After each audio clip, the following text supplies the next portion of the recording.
Tafsir Al-Azhar karya Profesor Dr. Hamka, ayat 29 hingga ayat 31 surah An-Nisa.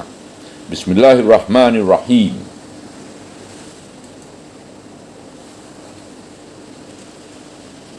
Ya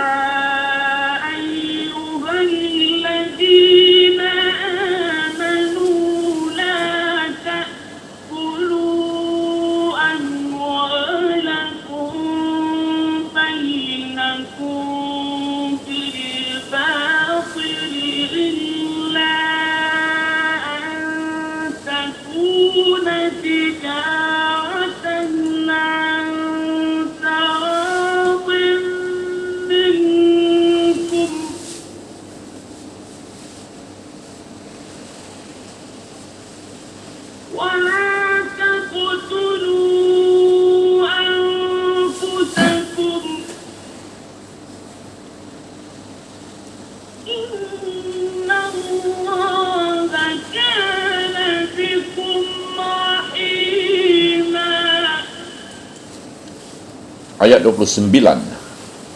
Wahai orang-orang yang beriman, janganlah kamu makan harta-harta kamu di antara kamu dengan batil, kecuali bahawa ada dalam perniagaan dengan rida di antara kamu. Dan janganlah kamu bunuh diri-diri kamu. Sesungguhnya Allah amat sayang kepada kamu.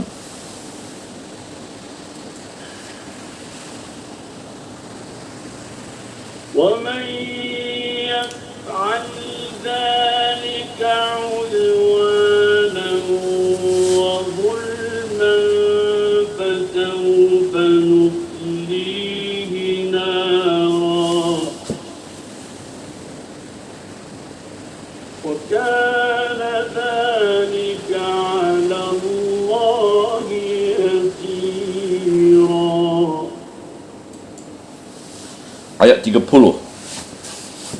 Dan barang siapa berbuat yang demikian itu dengan melanggar batas dan aniaya, maka sesungguhnya akan kami masukkan dia ke neraka. Dan adalah yang demikian itu bagi Allah suatu hal yang mudah.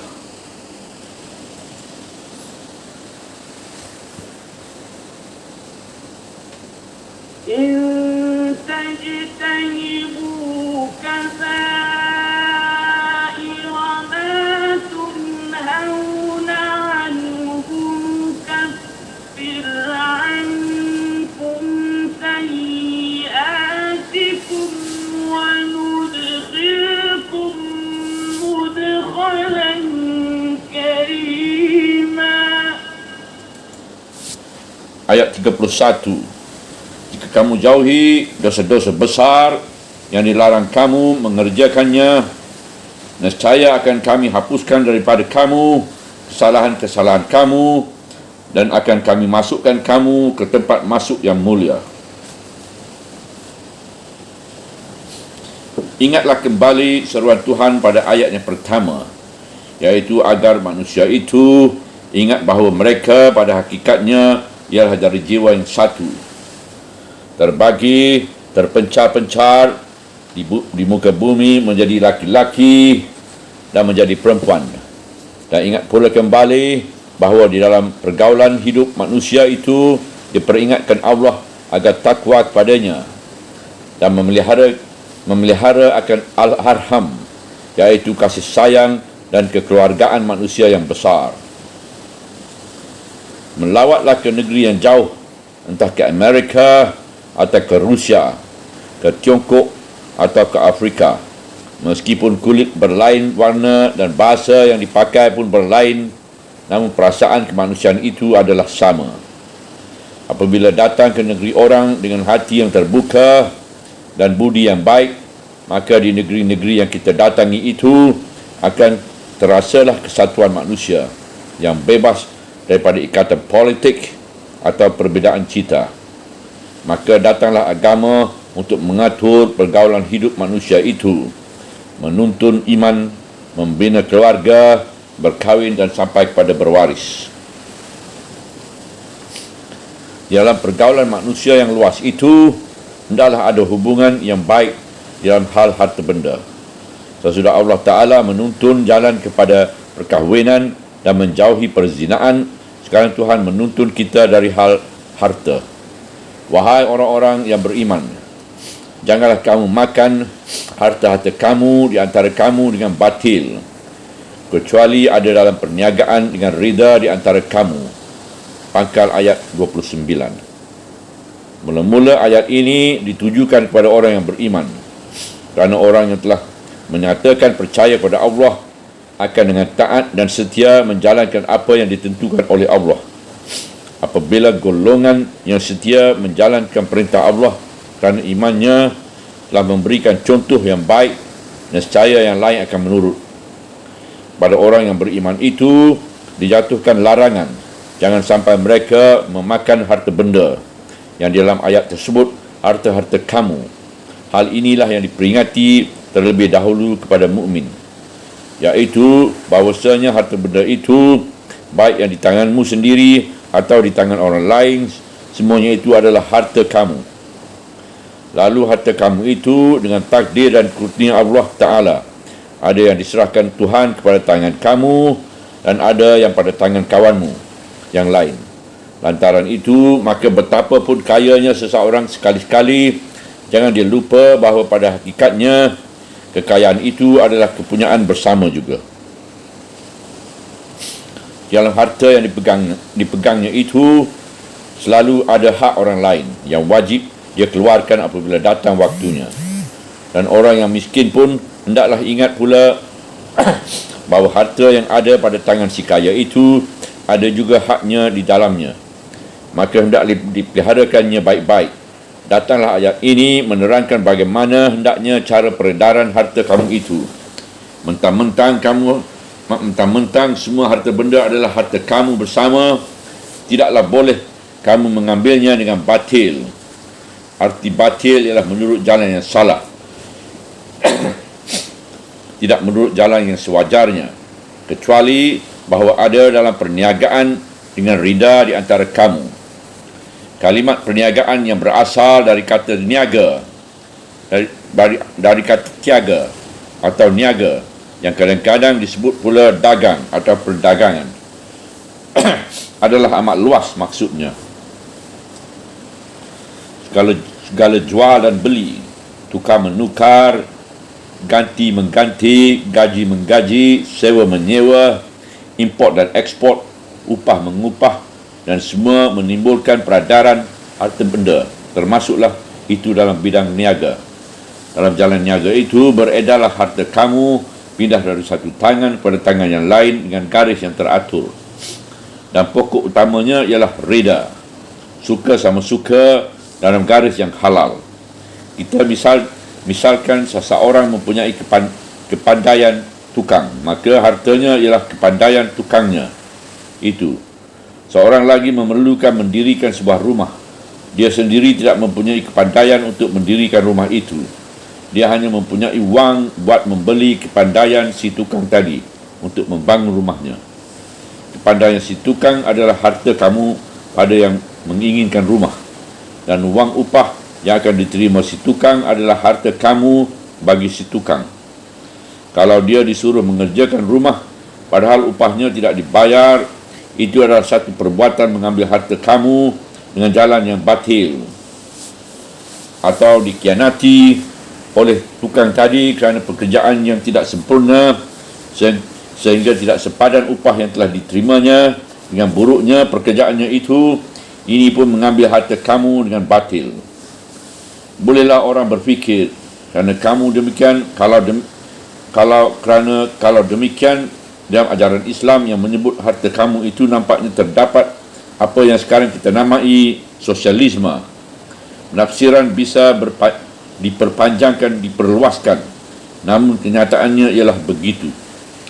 Maka segala pengicuhan, kecurangan, korupsi, berbeza mutu barang yang sebenarnya dengan reklam iklan yang berlebih-lebihan, tidak tepat menyelesaikan barang yang ditempahkan dengan janji yang telah diperbuat, mengurangi mutu pekerjaan yang diupahkan, mencuri, memeras, dan sebagainya. Semuanya itu adalah termasuk memakan harta benda kamu di antara kamu dengan batil. Batil mengencit upah buruh slowly atau berlalai-lalai bekerja sehingga produksi keluar di bawah ukuran, juga memakan harta kamu di antara kamu dengan batil. Orang kaya yang tidak mahu mengeluarkan zakat, berat sangat berderma, berwakaf, bersedekah dan berkorban untuk kepentingan umum adalah memakan harta kamu di antara kamu dengan batil. Bahkan hidup yang sangat menonjolkan kemewahan sehingga menimbulkan iri hati dan benci kepada si miskin pun termasuk memakan harta kamu di antara kamu dengan batil. Yang kita kagum ialah bahawa kemajuan ilmu pengetahuan ekonomi moden di zaman sekarang telah sampai kepada intisari maksud ayat ini. Ekonomi telah diartikan dengan kemakmuran. Ekonomi yang kacau ialah memakan harta kamu di antara kamu dengan batil, di mana yang kaya sudah sangat kaya berlimpah-limpah dan yang miskin sangat menanggung lapar. Sebab 1 liter beras saja pun harus dicarinya dengan keringat, air mata dan darah. Lantaran inilah timbul cita-cita keadilan sosial. Kemudian datanglah lanjutan ayat, dan janganlah kamu bunuh diri kamu. Di antara harta dengan diri atau dengan jiwa tidaklah bercerai tanggal. Orang mencari harta buat melanjutkan hidup.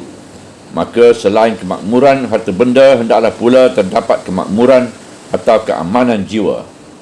Sebab itu, di samping menjauhi memakan harta kamu dengan batil, janganlah terjadi pembunuhan. Tegasnya, janganlah berbunuh-bunuhan kerana sesuap nasi. Jangan kamu bunuh diri kamu. Segala harta benda yang ada pada hakikatnya ialah harta kamu. Segala nyawa yang ada pun adalah pada hakikatnya nyawa kamu. Diri orang itu pun diri kamu. Ini jelas lagi dalam surah Al-Ma'idah, surah 5 ayat 32. Bismillahirrahmanirrahim. Barang siapa membunuh seseorang bukan kerana dia membunuh seseorang atau kerana membuat kerusuhan di bumi, maka seolah-olah dia itu membunuh manusia semuanya. Dan barang siapa yang memelihara kehidupan seseorang, maka seakan-akan dia itu menghidupi manusia semuanya. Artinya, membunuh seseorang hanya berlaku apabila dia membunuh orang lain, orang pula, atau kerana dia merosak di bumi, tidak menurut garis ketentuan undang-undang, syarak. Kacaulah harta benda kamu dan seluruh kehidupan kamu. Hilanglah keamanan hidup kamu bersama. Dalam hal ini, bukan sahaja jangan membunuh orang lain yang seakan-akan diri kamu itu sendiri. Bahkan dilarang keras pula membunuh dirimu sendiri.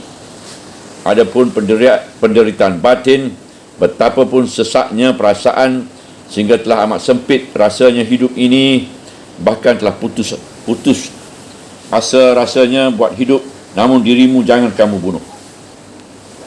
Kadang-kadang terlintas pada perasaan hendak menghabisi nyawa sendiri supaya terlepas dari penderitaan dan tekanan yang tidak terperikan rasanya. Tahanlah itu dengan sabar dan lihatlah kembali pangkal ayat. Dia adalah seruan kepada orang yang beriman. Orang yang beriman tidaklah pernah putus harapan dari pertolongan Tuhan, bahawa Tuhan akan melepaskannya juga dari penderitaan itu. Sebab itu, membunuh diri bisa menular luas dalam kalangan orang yang tidak beriman atau yang tidak percaya kepada Tuhan sama sekali, sehingga dosa tidak terkendalikan lagi, sehingga tidak nampak lagi jalan keluar selain daripada mati. Orang yang beriman dapatlah menabahkan hatinya kerana pukulan derita, bukan sebagai orang kafir. Seorang ahli pengetahuan Kristian Arab warga negara Amerika, Profesor Philip Hitti, dalam bukunya Sejarah Arab, mengakui bahawa membunuh diri sangat jarang sekali terjadi dalam kalangan orang Islam jika dibanding kalangan orang Barat. Sesungguhnya Allah amat sayang kepada kamu. Ujung ayat 29. Tuhan menyuruh atur dengan baik di dalam memakan harta kamu, dan Tuhan melarang kamu membunuh diri kamu, baik orang lain apatah lagi diri kamu sendiri. Kerana kalau peraturan Tuhan dalam hal harta tidak kamu turuti, masyarakatmu akan kacau. Rampuk merampuk, kicuh mengicuh akan terjadi. Tuhan sayang kepadamu. Tuhan tidak senang kamu dikacau. Dan Tuhan dendam yang tidak, dan Tuhan melarang membunuh diri kamu, kerana kalau orang lain dibunuh, timbullah dendam yang tidak berkesudahan. Dan kalau kamu bunuh diri kamu sendiri, maka soalmu tidak akan selesai hingga itu. Masyarakat yang kau tinggalkan kerana engkau membunuh diri tidaklah akan menyesal kerana hilangnya seorang yang lemah dan pengecut menghadapi hidup. Keluarga yang engkau tinggalkan nescaya menderita kerana salahmu itu. Apatah lagi dalam ketentuan hukum agama. Hukuman pun harus diterima oleh bangkainya sendiri. Tidak wajib orang mengurus mayat pembunuh diri itu menurut semestinya. Dan sebagai orang mukmin, hendaklah engkau percaya bahawa perhitunganmu di akhirat kelak amat besar. Nerakalah tempatmu, dan dia termasuk dosa yang amat besar. Tuhan sayang kepadamu. Jangan terjadi hendaknya yang begitu. Ini dijelaskan Tuhan pada ayat yang selanjutnya. Dan barang siapa perbuat yang demikian itu, pangkal ayat 30, baik memakan harta kamu dengan jalan yang batil, atau membunuh diri kamu, diri orang lain dengan melanggar batas dan aniaya, maka sesungguhnya akan kami masukkan dia ke neraka. Udwaan kita katakan melanggar, iaitu melanggar batas kebenaran. Dia sudah tahu bahawa itu tidak boleh, betapa dilanggarkan juga. Dia tidak peduli lagi bahawa Tuhan melarang, lalu diteruskannya juga. Tegasnya sudah disengaja benar-benar. Bagaimana juga di dalam undang-undang hukum pidana negara disebut dengan sengaja, maka hukumnya menjadi lebih berat daripada yang tidak disengajakan lebih dahulu. Kita ambil misal. Seorang sedang mengasah pisaunya sampai tajam kerana akan dipergunakan untuk menyembelih kambing. Sedang dia asyik mengasah pisau itu, tiba-tiba datang orang mengganggunya. Entah bagaimana, dia pun silap tertikam olehnya orang itu, lalu mati. Maka hukumnya tidaklah seberat hukum orang yang mengasah pula pisaunya kerana maksud hendak membunuh seseorang. Setelah pisaunya tajam, orang itu dicarinya dan dibunuhnya. Kerana perhatian sejak mencari pisau, lalu kepada mengasah dan mencari orang itu, sudah benar-benar dengan sengaja melanggar hukum agama atau undang-undang, atau kata hati sanubarinya sendiri yang melarang. Itulah yang udwan, iaitu melanggar. Yang kedua ialah zulm, yang artinya aniaya. Itulah yang dapat dimisalkan dengan membunuh dengan tidak sengaja tadi. Bukan sengaja melanggar hukum dan agama dan perasaan halus, tertikam olehnya oleh orang, lalu orang itu mati. Sudah nyata orang itu mati, dan sudah nyatalah orang yang mati itu teraniaya. Oleh sebab itu, meskipun bagi dirinya sendiri bukan sengaja, namun bagi yang mati hal itu sudah nyata teraniaya. Kesalahan pasti ada juga bagi yang membunuh lantaran kelalaian dan kesia-siaan. Hukuman tentu ada juga, masuk neraka juga, tetapi tidak seberat yang melakukan kejahatan dengan sengaja atau udwan tadi. Maka tidaklah kita perpanjangkan uraian tentang zalim itu. Pada pokoknya, dia pun masuk neraka meskipun tidak seberat udwan. Dan sudah sama diketahui bahawa hayat yang dahulu Tuhan sudah menyuruh orang beriman supaya selalu taubat pada Tuhan. Mungkin kerana taubatnya, dosa yang tidak disengajakan itu dapat diringankan. Dan mungkin juga menjadi ringan di akhirat kerana mereka telah mendapat pula hukuman yang setimpal di dunia. Misalnya jiwa bayar jiwa atau jiwa bayar diat. Hal ini akan dibicarakan di ayat lain. Dan ujung ayat pun dapat meringankan otak kita dalam perkara ini kerana sabda Tuhan berbunyi, dan adalah yang demikian itu bagi Allah suatu hal yang mudah. Ujung ayat 30. Ancaman lagi bagi orang yang sombong dan merasa diri kuat lalu melanggar aturan Tuhan atau aniaya baik terhadap harta benda atau terhadap jiwa orang. Kerana kuatnya dia merasa tidak ada orang yang akan berani menantangnya. Sebagai pepatah, tegak tidak tersundak, membunuh tidak memapas. Si sombong itu mudah saja bagi Tuhan melemparkan ke dalam neraka. Kemudian itu bersabdalah Tuhan selanjutnya, jika kamu jauhi dosa-dosa besar yang dilarang, kamu mengerjakannya, nescaya akan kami hapuskan dari kamu kesalahan-kesalahan kamu. Pangkal ayat 31. Di sana terdapat beberapa kata, iaitu menjauhi, yang bererti tidak mahu mendekati atau tidak mahu mendekat-dekatkan ke situ, dan mengelak kalau bertemu. Kedua, dosa-dosa besar. Ketiga, kesalahan-kesalahan, tegasnya banyak salah yang menyebabkan orang yang berbuat menjadi serba salah dari akibat perbuatannya, baik cepat atau lambat laun. Panjang pembicaraan ulama tentang dosa. Apakah skala dosa itu besar? Atau adakah dosa yang besar dan dosa yang kecil? Menurut Ibnu Abbas, segala pendurhakaan kepada Allah adalah dosa besar. Al-Baqilani dan Al-Asfaraini dan Imam Al-Haramain pun sependapat dengan faham Ibnu Abbas itu. Kaum Al-Mu'tazilah dan Al-Asy'ari menyatakan bahawa dosa memang ada yang besar dan ada yang kecil. Menurut hadis, memang ada tersebut dosa besar 7 macam. Bukhari dan Muslim merawikan dari Abu Hurairah tentang Al-Sabul Mubikhat, iaitu 7 dosa besar.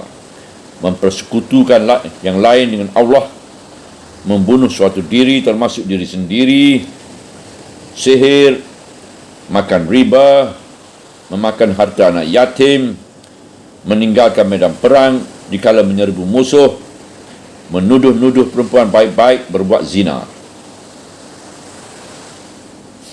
Hadis yang lain menyebutkan lagi yang lain, mendurhakai ibu bapa, saksi palsu dan lain-lain sehingga berlebih dari 7. Tetapi Ibnu Abbas dari riwayat lain dari Ibnu Abdul Razak membantah bahawa dosa besar hanya 7 macam. Tidak, kata beliau, bahkan 70. Dan kata beliau pula, menurut riwayat Sa'id bin Jubair, bahkan 700. Supaya kita lebih mendekati maksud ayat, sudah nyata bahawa di dalam ayat memang nyata ada kabair, artinya dosa-dosa besar. Dan dalam ayat ada pula sayyiat, iaitu kesalahan-kesalahan yang dimaksudkan kesalahan-kesalahan kecil-kecil. Kita sendiri dalam keadaan hidup sehari-hari nescaya merasainya.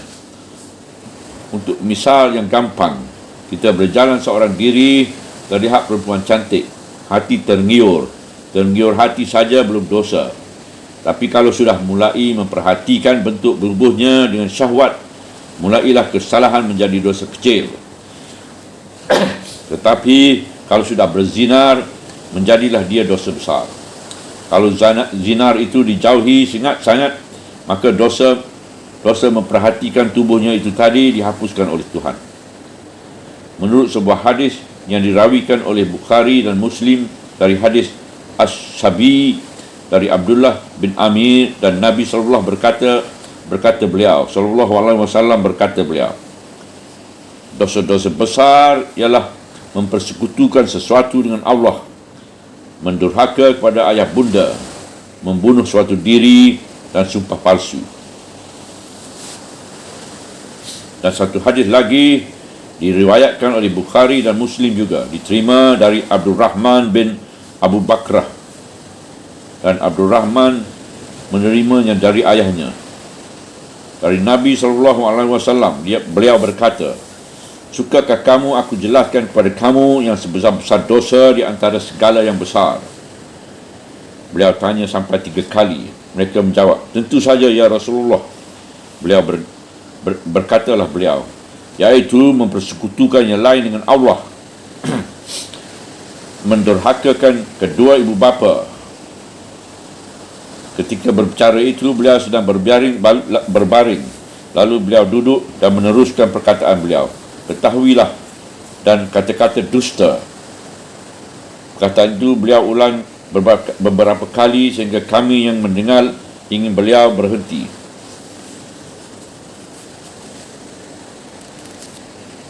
Dan dari sebuah hadis Sahih Bukhari dari Abdul Wa'il dari Amir bin Syurabil dan Abdullah, dia bertanya, apakah dosa yang paling besar ya Rasulullah?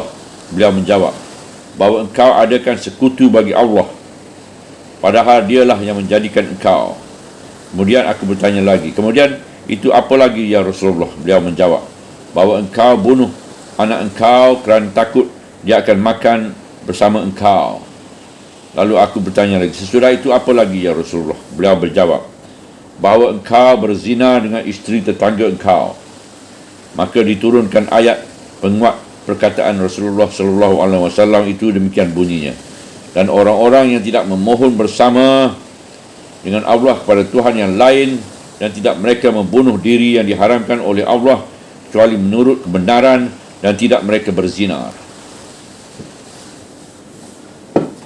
Dan tersebut pula dalam hadis Bukhari dan Muslim dari Abu Hurairah. Berkata Rasulullah SAW, jauhilah olehmu 7 dosa amat besar. Mereka bertanya, manakah dia ya Rasulullah? Beliau menjawab, mempersekutukan sesuatu dengan Allah, sihir, membunuh suatu diri yang diharamkan oleh Allah kecuali dengan kebenaran, memakan riba, memakan harta anak yatim, berpaling lari di waktu menyerbu musuh, menuduh perempuan baik-baik, jujur, beriman, berbuat zina.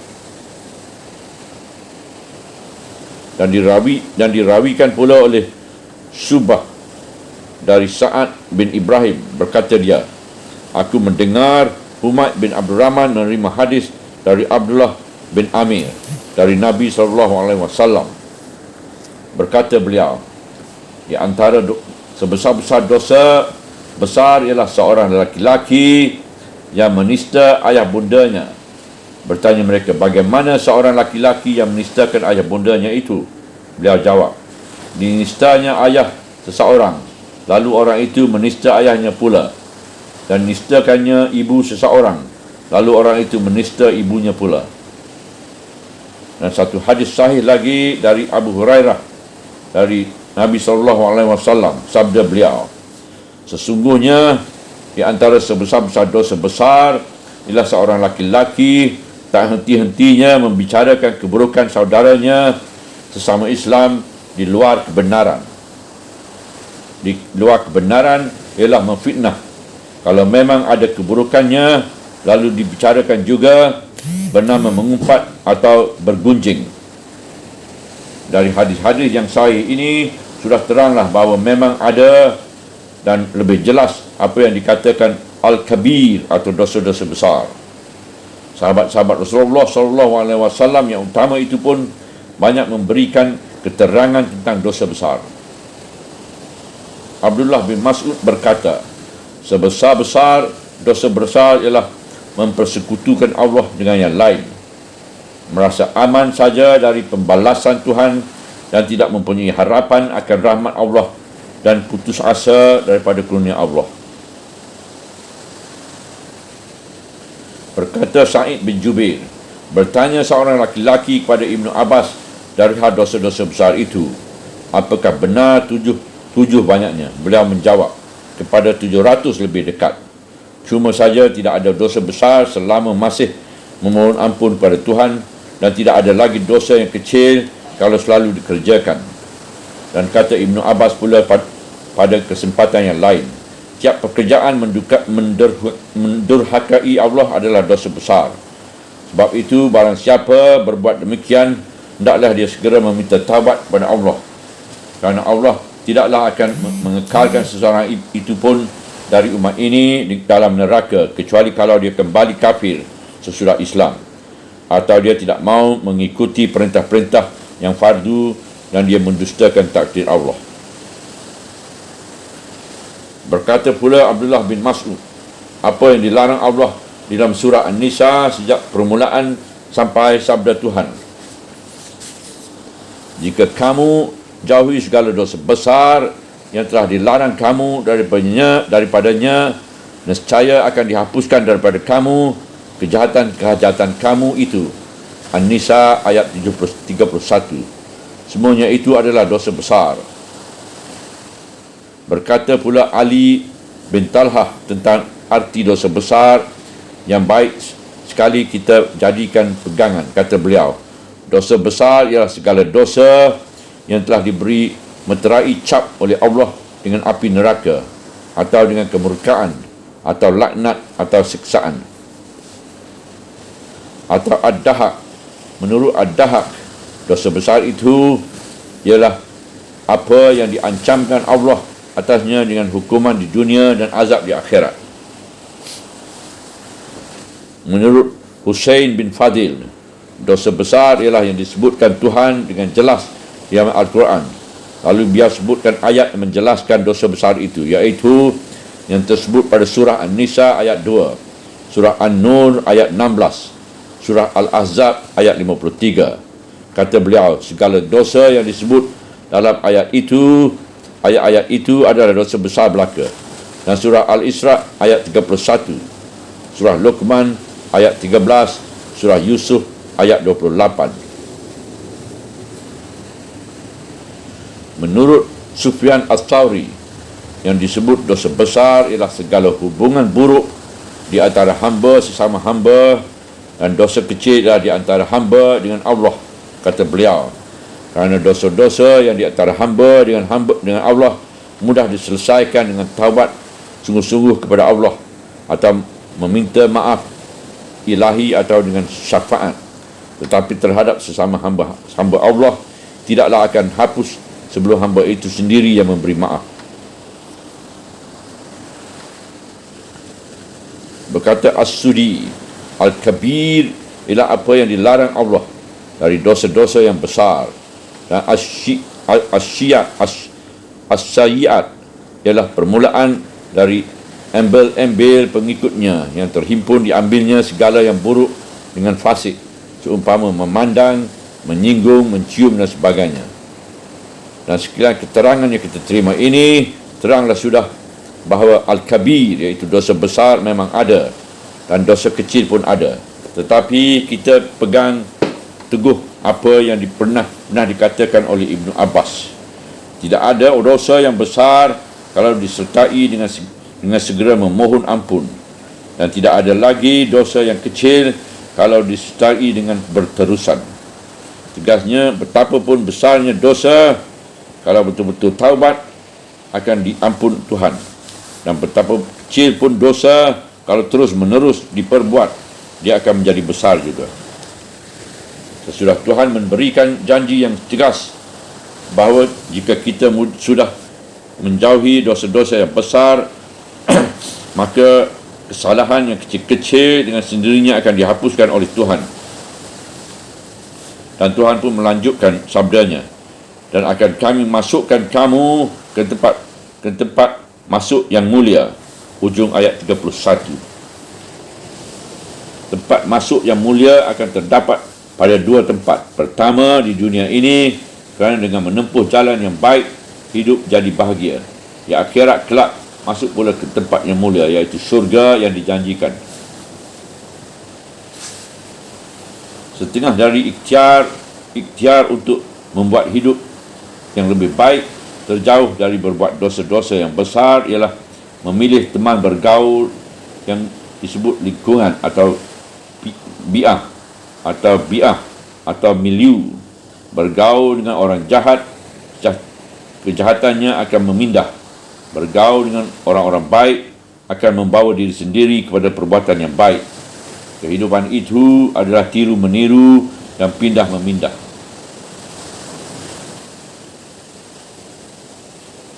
Seperti diperkatakan di dalam satu sajak, dari hal seorang tak usah kau tanya, tetapi tanyalah siapa temannya, sebab tiap-tiap teman adalah meniru temannya. Dapatlah kita persambungkan maksud ayat ini dengan kemajuan penyelidikan ahli-ahli tentang jiwa manusia dan pengaruh yang menentukan sikap jiwa itu. Baik daripada ayat yang sedang kita tafsirkan ini atau dari apa yang dikatakan oleh Ibnu Abbas tadi, bahawasanya dosa besar bisa hilang dan habis, tak ada lagi, artinya tidak lagi menekan jiwa kita asal kita segera bertaubat. Taubat ialah satu usaha yang berat sekali dalam membanting kehidupan. Misalnya kita terjerumus ke dalam satu dosa besar, entah berzinar atau memakan harta benda anak yatim. Kita telah terlibat dalam belenggunya dan sudah payah mencabut diri dari dalamnya. Segala dosa yang lain, dosa-dosa kecil, menjadi tumbuh di sekeliling dosa besar itu. Kita bangkitkan diri, menyesali masa terlampau, serta mencabut serta menghentikan sama sekali yang sedang berlaku sekarang, dan berjanji dengan diri sendiri tidak akan berbuat dosa itu lagi buat seterusnya.